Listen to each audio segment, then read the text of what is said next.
Really happy to be here and live long and prosper, everyone.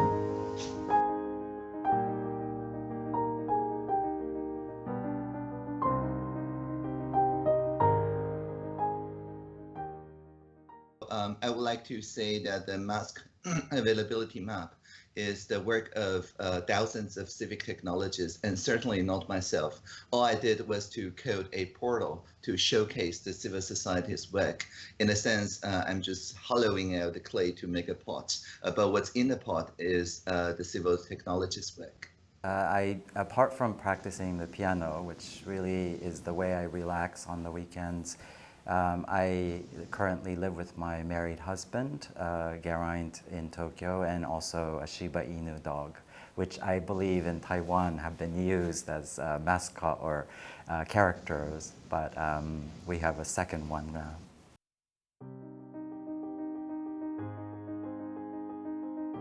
Yeah, I want to comment on people in wheelchairs or people who are differently abled, either in body or in neurodiversity.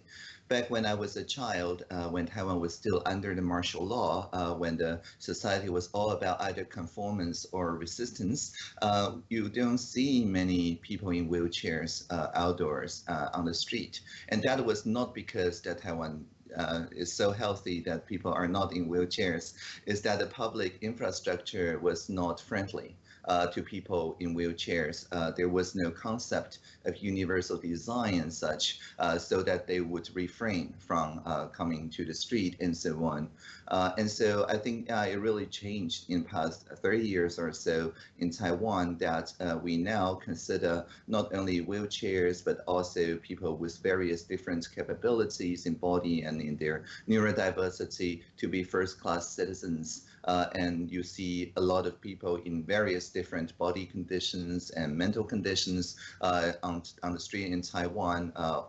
Like nowadays, it's very usual, and I think this is a sign of a more inclusive society. And as for the intersectional nature of the feminism movement in Taiwan and LGBTIQ plus movements, I think we really see its victory really on the marriage equality that was passed more than a year ago now, because we legalized bylaws, that is to say the same rights and duties, but not the in-laws. So when the two same-sex couples wed, they wed as individuals, but their families do not wed.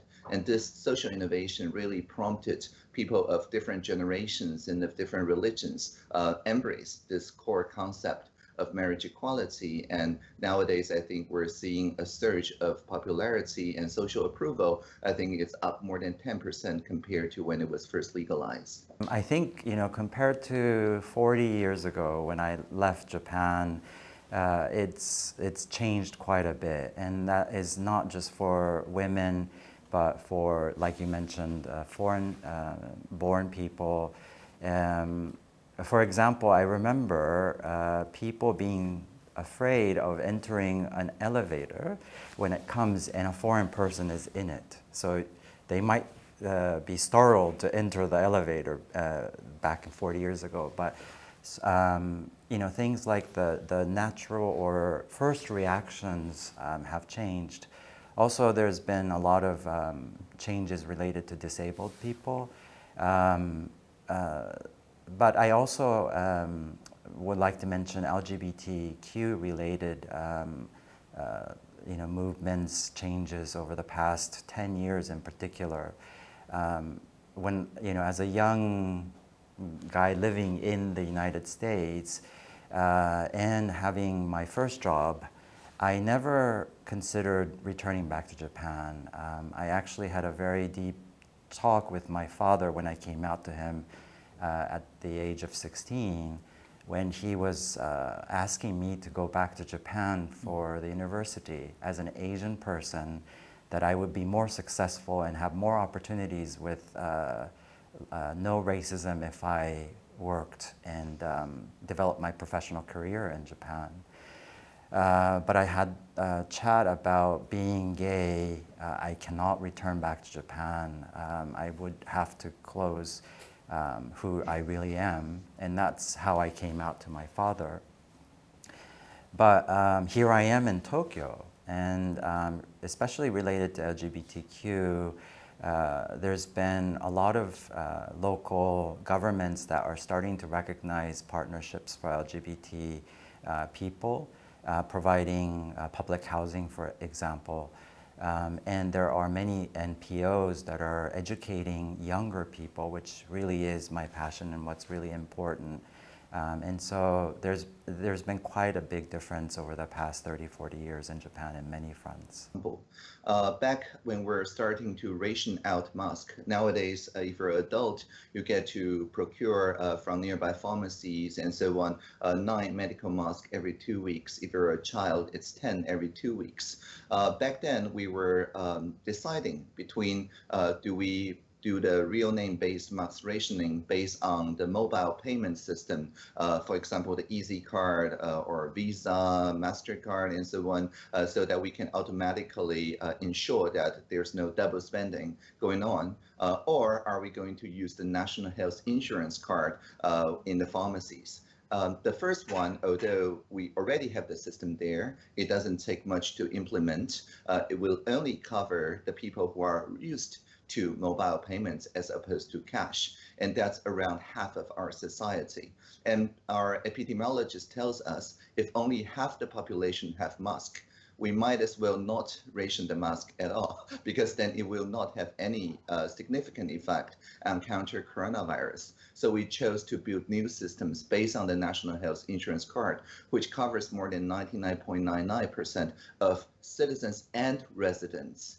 And for migrant workers, for example, who often do not have a SIM card to their own name, they maybe use prepaid card and so on. Nevertheless, they have a national health insurance card. So when we later on work with convenience stores, we make sure that they can use their national health card to insert into the kiosk, to pre-order instead of standing in queues, because many migrant workers and people who are very old, like my grandma, 87 years old, do not like long queues for obvious reasons. And so because of that, they can pre-order and collect the next week. And after that, we have seen that people have accessed the system numbers in the more than 90% of population, thereby effectively reducing our R value of this epidemic. So if we do not consult the migrant workers, the people who are elderly, people in wheelchairs, and so on, when designing the system will be just for a few people or up to 50% of people, and that would actually defeat its purpose. This is just a very simple example of talking to people who are closest to the suffering to make sure that public services take their ideas into account. So it's not just diversity, which is the diversity of stakeholders, but really inclusion, including their ideas in decision making. That is the important part. Sure. I mean, I think it's very well known that it increases productivity, and you could read about all the statistics about the positive effects of diversity and inclusion, which both have to be there at the same time.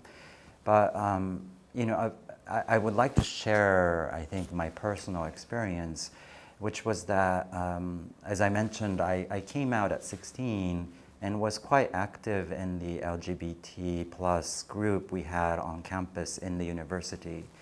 But as I went to a job interview, I had to make a conscious decision to go back into the closet because I wanted to be competitive.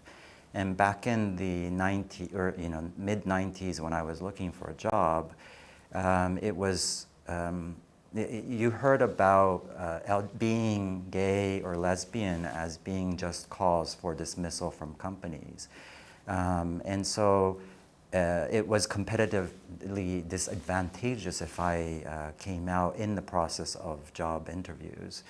But as I went up the career ladder at the EY, I started to feel that while I feel technically confident, I was feeling more and more less confident or inconfident when leading teams, because I just had to be very careful with my words or even fully include myself in conversations about talking family difficulties or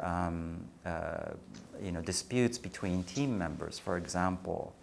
And so I've had to first accept myself in the workplace that I should be my own self. And after having accepted myself, I actually felt like I was personally more included in the workplace, which led to more confidence and be able to not be too careful about my ideas or people trying to figure out, why is Maury thinking of this, or why is he coming up with this idea?